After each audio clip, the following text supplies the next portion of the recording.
नमस्कार, मेरा नाम ओम प्रकाश यादव है। मैंने लगभग 34 साल बिहार सरकार में अपनी सेवाएं विभिन्न पदों पर दी और इसके नाते व्यापक अनुभव भी हुए। सेवा के दरमियान और उसके बाद भी लगातार सामाजिक, आर्थिक, प्रशासनिक, कानूनी, समसामयिक विषयों पर मैं बात करते रहता हूँ। 2002 से 2010 के बीच भारतीय प्रशासनिक सेवा से लेकर राज्य प्रशासनिक सेवा और अन्य सेवाओं के अधिकारियों को प्रशिक्षण देने का मुझे अवसर मिला। विभिन्न विषयों पर टीवी चैनलों में, समाचार पत्रों में मैं अपनी बातें रखते रहता हूँ।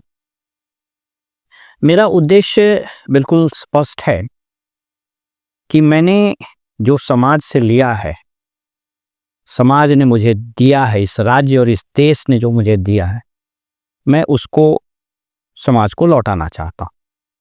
जो अनुभव मैंने हासिल किए, जो पढ़ाई की, जो जानकारी हासिल की, उसको मैं लोगों तक पहुंचाना चाहता हूं। अभी हाल में मैंने कुछ वीडियोस सरकारी कर्मियों के मुतालिफ डाले हैं। कुछ राजनीतिक विषयों पर भी मैं बात करता रहता हूं। अलग अलग प्रतिक्रिया लोग देते हैं, कुछ मेरी आलोचना भी करते हैं, उनका भी स्वागत है। कुछ लोगों को लगता होगा कि मैं किसी राजनीतिक उद्देश्य के कारण बात कर रहा हूं, उनको कहने का अधिकार है। मेरा उद्देश्य सिर्फ ये है, खास करके अभी जो सीरीज चल रहा है विधान संविधान सरकारी कर्मियों के लिए या अन्य आम जनता के लिए भी, मैं उनको सिर्फ अवेयर करना चाहता हूँ कानूनी प्रावधानों से, सरकारी नियमों से, सरकारी सेवाओं से। मेरा उद्देश्य किसी भी वैसे अधिकारी को, वैसे कर्मी को प्रोटेक्ट नहीं करना है जो अनुचित अनैतिक काम में इन्वॉल्व हैं। मैं ये दावा नहीं कर सकता हूँ कि मैं कोई ईश्वर हूँ, मैं भी इंसान ही हूँ, मुझसे भी कई गलतियाँ हुई होंगी, मेरे भी हो सकता है पूर्वाग्रह हो, लेकिन मेरा उद्देश्य बिल्कुल स्पष्ट है कि सरकारी सेवा में जो मेरे, खास करके अभी जो एपिसोड्स चल रहा है सरकारी सेवा में मेरे जो जूनियर साथी हैं, उनको मैं सही मार्गदर्शन दे सकूं, उनको सलाह दे सकूं, कोई अनावश्यक रूप से प्रताड़ित न हो, उनका परिवार, उनके बच्चे सुख शांति से रह सकें। कई एक सरकारी कर्मी जिसमें अधिकारी भी होते हैं, कर्मी भी होते हैं, छोटे बड़े सभी, वो हमसे निरंतर संपर्क करते हैं। कई लोगों के साथ बहुत ज्यादती होती है, तो मुझको लगता है कि मेरा उनके पक्ष में खड़ा होना, उनको सलाह देना, उनको मानसिक शांति पहुंचाने के लिए मेरे पास जो अनुभव है, धर्म और अध्यात्म के, मैं उनसे भी उनको लाभान्वित कराने का प्रयास करता हूं। आप खुलकर अपनी राय व्यक्त करें, लेकिन मेरा उद्देश्य सिर्फ यही है कि मैं अपना अनुभव, अपना ज्ञान, जो कुछ भी थोड़ा बहुत मेरे पास है, वो समाज को मैं लौटाना चाहता हूँ। उम्मीद है आप सबों को मेरा वीडियो पसंद आएगा। यदि न भी पसंद आए तब भी अपनी राय जरूर देंगे। नमस्कार।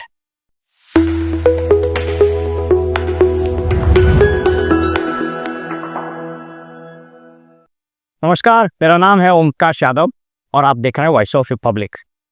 सरकार अपने ही द्वारा बनाए गए नियमावली का उल्लंघन करते रहती है और जब मामला हाईकोर्ट में जाता है या सुप्रीम कोर्ट में जाता है तो इनकी फजीहत होती है। अभी जिन अधिकारियों को फ्रिवोलस ग्राउंड पर non specific, non serious charges में सस्पेंड किया गया है, उस संबंध में आपसे हम बात करेंगे।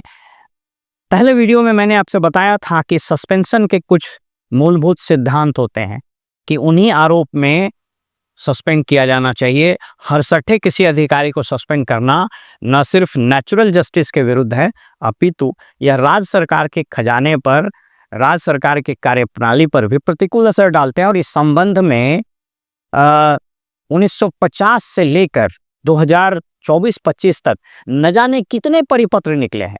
कुछ परिपत्रों को मैं भी आपके सामने दिखाता भी हूं। मेरे पास तीन कानून की कॉपी है, ये बिहार सीसीए रूल्स है, इसको हम कोट करेंगे। इसके बाद ये विभागीय कार्यवाही चलाने से संबंधित कंपेंडियम है।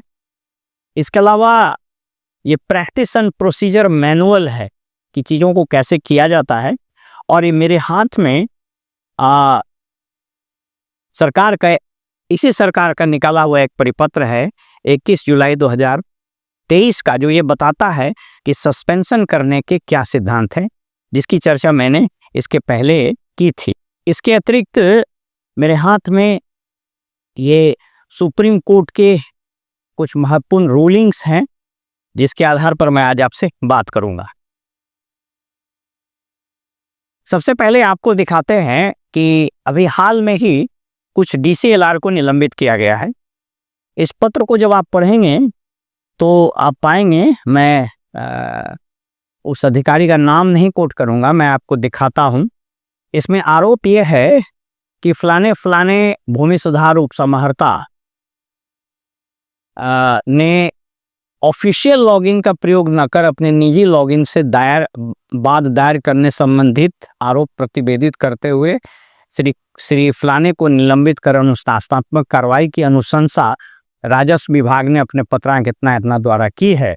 राजस्व एवं भूमि सुधार विभाग बिहार पत्ता से प्राप्त आरोप पत्र, याद रखिए आरोप पत्र एवं अनुशंसा के आलोक में मामले की समीक्षा अनुशासनात्मक प्राधिकार के स्तर से की गई।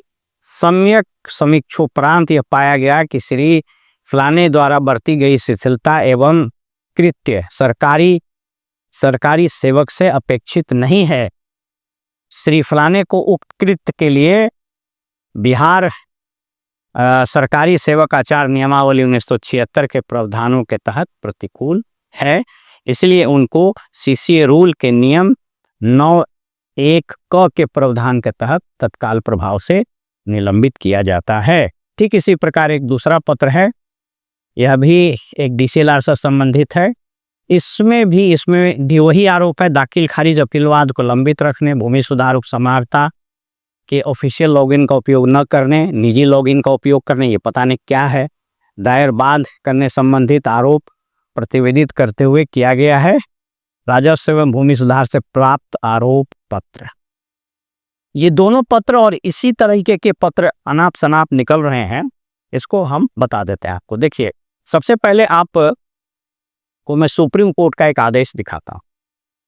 ये सुप्रीम कोर्ट का आदेश है Union of India versus Gyanchand Khattar या चट्टर, 2009 का ये आदेश है। इस आदेश को अगर आप पूरा पढ़ना चाहें तो इस आदेश की पूरी प्रति भी हम आपको दिखला देंगे। मैं आपको स्क्रीन पर दिखा दूंगा। यह मैटर रिपोर्ट भी हुआ था सुप्रीम कोर्ट में, और इसमें जो ऑपरेटिव पार्ट है वो ये कहता है कि जो चार्जशीट है, जो आरोप पत्र है, वह क्लियर होना चाहिए, इसमें कोई वेग एलिगेशंस नहीं होने चाहिए, और अनसपोर्टेड चार्जेज पर कार्रवाई या प्रोसीडिंग्स नहीं चलाई जा सकती है। इसी तरह का एक आपको दिखाते हैं, दिल्ली हाई कोर्ट के डिवीजन बेंच ने 2010 में एक बड़ा महत्वपूर्ण फैसला दिया था। इसने मिसकॉन्डक्ट, डेरिलिक्शन ऑफ ड्यूटी, इन सभी चीज़ों को एक्सप्लेन किया था। इसके अलावा एक और पत्र है, वो ये कहता है, एक और रूलिंग मैं दिखाता हूं कि ये सुप्रीम कोर्ट का रूलिंग ये कहता है कि जो चार्जशीट है, जो आरोप पत्र है, उसमें अगर आपने उस आरोप पत्र को जो संबंधित अधिकारी है या संबंधित गवर्नमेंट सर्वेंट है उसको नहीं दिखाया और उससे उसका पक्ष नहीं लिया है, तो ये पूरा फ्लॉड है, ये पूरा न्यायिक सिद्धांत, प्रिंसिपल ऑफ दी अल्टेराम पार्टेम और प्रिंसिपल ऑफ नेचुरल जस्टिस का उल्लंघन है, और इसीलिए it is bad in law है। अब इस पत्र को पढ़ने से यह स्पष्ट हो रहा है कि इसमें लिखा है कि राजस्व एवं भूमि सुधार विभाग पटना से प्राप्त आरोप पत्र, अब यह आरोप पत्र क्या संबंधित अधिकारी को दिया गया था? प्रश्न 1। प्रश्न 2 कि अगर उनको ये आरोप पत्र दिया गया था तो क्या उनसे इस आरोप पत्र का उत्तर लिया गया या महज एक स्पष्टीकरण, वेग टाइप का स्पष्टीकरण विभाग ने पूछ लिया और उसी स्पष्टीकरण के जवाब को प्री कंसीव्ड नोशन से पहले ही से डिसाइड कर लिया कि हम निलंबित कर देंगे, तो निलंबन की अनुशंसा इसने सामान्य प्रशासन विभाग को कर दी। चूंकि जो अधिकारी लोग निलंबित हुए हैं बिहार प्रशासनिक सेवा के हैं, जिनका नियंत्रित प्राधिकार, नियंत्रित विभाग जो है वो सामान्य प्रशासन विभाग होता है। इसमें कुछ मौलिक प्रश्नों को मैं फिर से उठाता हूं। आप जब कानून को पढ़ेंगे तो पाएंगे, और इससे स्वयं सरकार के द्वारा निर्गत इस परिपत्र को अगर आप पढ़ेंगे तो आपको स्पष्ट होगा कि सरकार के द्वारा निर्गत इस परिपत्र का ही उल्लंघन किया गया है। हमने बिहार सरकारी सेवक आचार नियमावली 1976 के प्रावधानों को भी पढ़ा। आप देखिए, इसमें खेल देखिए, इसमें लिख रहा है कि श्री फलाना का उपकृत्य बिहार सरकारी सेवक आचार नियमावली 1979 यानी Bihar government servant conduct rules के प्रावधान के विपरीत है। कौन प्रावधान के विपरीत है? मैंने बताया ना, चार्जेज मस्ट बी स्पेसिफिक। क्या कह रहा है supreme court? Union of India versus Gyanchandra चक्कर के मामले में 2009 में क्या कह रहा है? कह रहा है कि एकदम क्लियर होना चाहिए आरोप, और it should B supported by the evidence. इसमें क्या आरोप लगा है? ऑफिशियल लॉगिन से।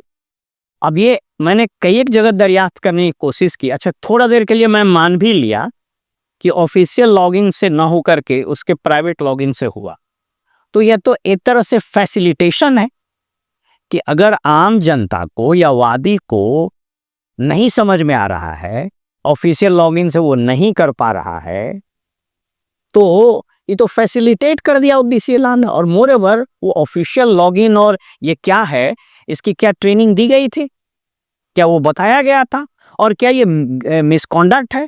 क्योंकि कोर्ट कहता है कि dereliction of duty must be supported by misconduct, और मिसकॉन्डक्ट हमेशा, ये दिल्ली हाई कोर्ट ने जो इसको एक्सप्लेन किया है, मिसकंडक्ट जो है वो हमेशा वो कोई अनलॉफुल बिहेवियर उसमें इंग्रेडिएंट होना चाहिए, मेंसरिया होना चाहिए।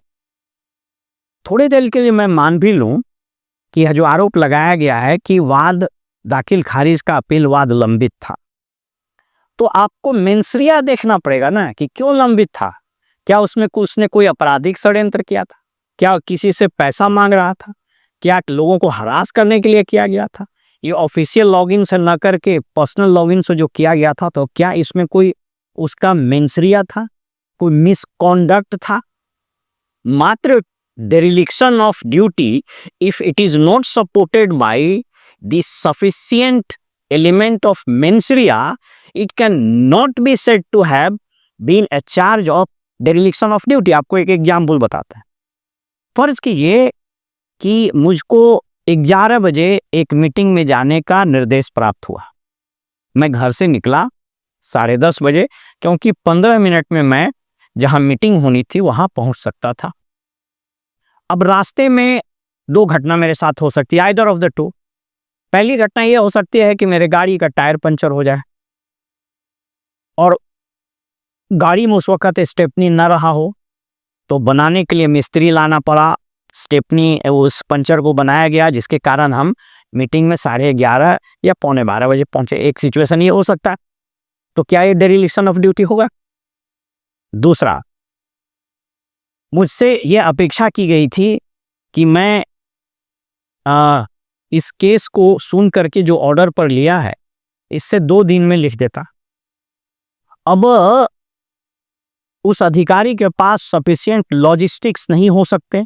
उसके पास मेरी जो जानकारी है, इन लोगों ने बहुत आनंद फानर में और पूरा वाहवाही लूटने के चक्कर में DCLR को पावर तो दिया, BLDR एक्ट का, उसके अलावा म्यूटेशन अपील और बहुत सारे वाद मैंने दरियाफ्त किया। किसी भी TCLR के कोर्ट में कोई पेशकार नहीं है, कोई स्टेनो नहीं है।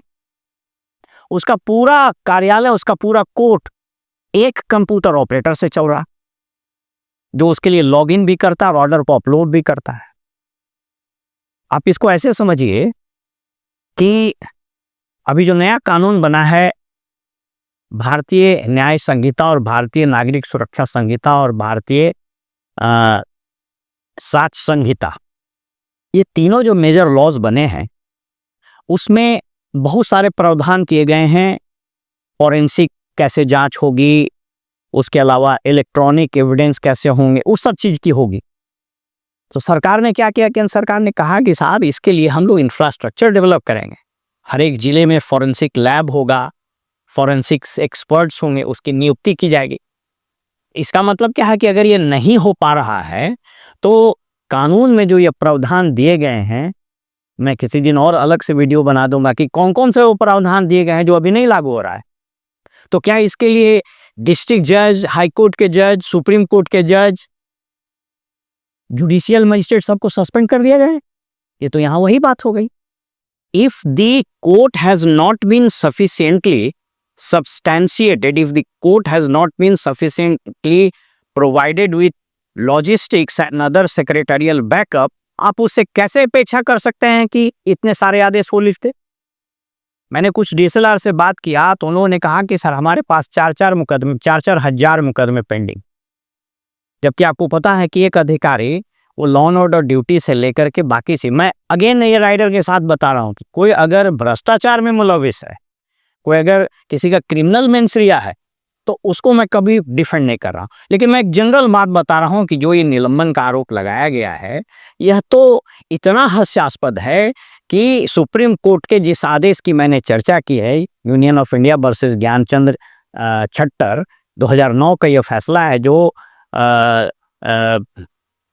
आपको सुप्रीम कोर्ट का केस भी रिपोर्ट हुआ है, मैं आपको स्क्रीन पर दिखा दे रहा हूं। तो इससे ये तो बिल्कुल स्पष्ट बता रहा है कि साहब ये तो माने एकदम वेग है, अनसब्सटेंशिएटेड है, और dereliction of duty must be substantiated with the mens rea. अगर उसने ऑफिशियल लॉगिन से ना करके पर्सनल लॉगिन से किया, अगर उतने वाद का निष्पादन सही समय नियत समय पर नहीं हुआ, तो उसमें देखिएगा कि मेंसरिया क्या था।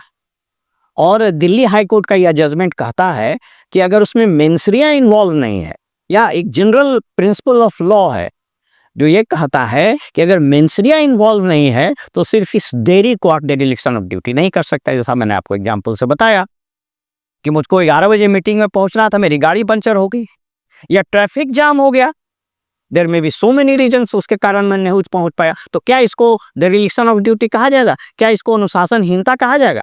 अनुशासनहीनता को भी यहाँ पर बिल्कुल स्पष्ट किया गया है। इसमें मिसकॉन्डक्ट को बताया गया, unlawful behaviour by public service in relation to the duties of his office, wilful in character, ये सब सारे इंग्रेडिएंट है। और ये सामान्य प्रशासन विभाग का यह परिपत्र है, इसको अगर आप पढ़ेंगे तो पाएंगे 21 जुलाई 2023 का परिपत्र। ये कहता है कि निलंबन के लिए 3 इंग्रेडिएंट होना चाहिए। पहला इंग्रेडिएंट कि सरकारी सेवक के विरुद्ध डिपार्टमेंटल प्रोसीडिंग चलानी आवश्यक हो। तो इसमें क्या डिपार्टमेंटल प्रोसीडिंग आप चलेगी? डिपार्टमेंटल प्रोसीडिंग उसमें चलाया जाता है जिसमें वैसे तथ्य आने की संभावना है जो प्राइमा फेसी पता नहीं चलते हैं। तो कहता है कि अगर डिपार्टमेंटल प्रोसीडिंग चलाना हो तब उसको निलंबित कीजिए। यहां तो आप निलंबित कर दिए हैं कि अब निलंबित कर दिए हैं तो प्रोसीडिंग चलेगा ही।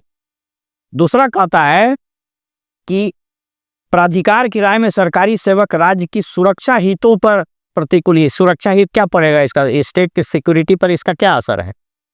तो इस प्रिंसिपल में आता ही नहीं है। और तीसरा है सरकारी सेवक के विरुद्ध कोई आपराधिक मामला का अन्वेषण यानी इन्वेस्टिगेशन पेंडिंग, तो सरकार के इस खुद के परिपत्र के अगेंस्ट है। आपको एक और चीज दिखा देते हैं, अगर कोई चला जाए, ये मैटर अगर विधानसभा में उठ जाए तो जिन लोगों ने ये कृत्य किया है उसकी फजीहत होगी। हम आपको बता दें, बिहार विधानसभा की समिति का एक विशेष प्रतिवेदन, जिसकी संख्या है प्रतिवेदन संख्या 5, मैं आपको दिखा देता हूं।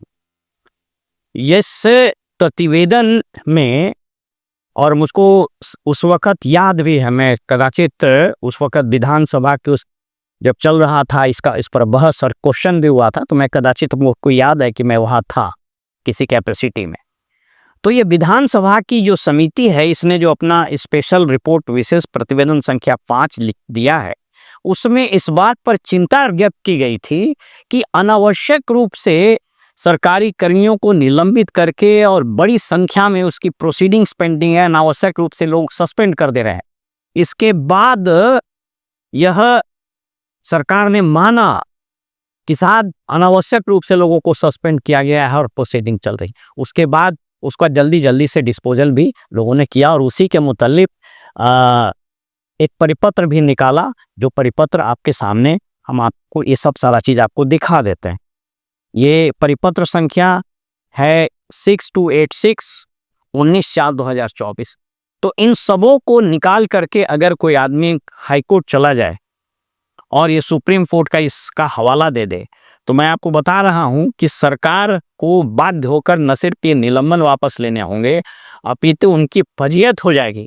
क्योंकि मैंने पहले भी बताया है कि article 142 of the Indian constitution read with other provisions of the Indian Constitution कहता है कि any order by the Supreme Court is a law of land, और वो सब के लिए बाध्यकारी होगा।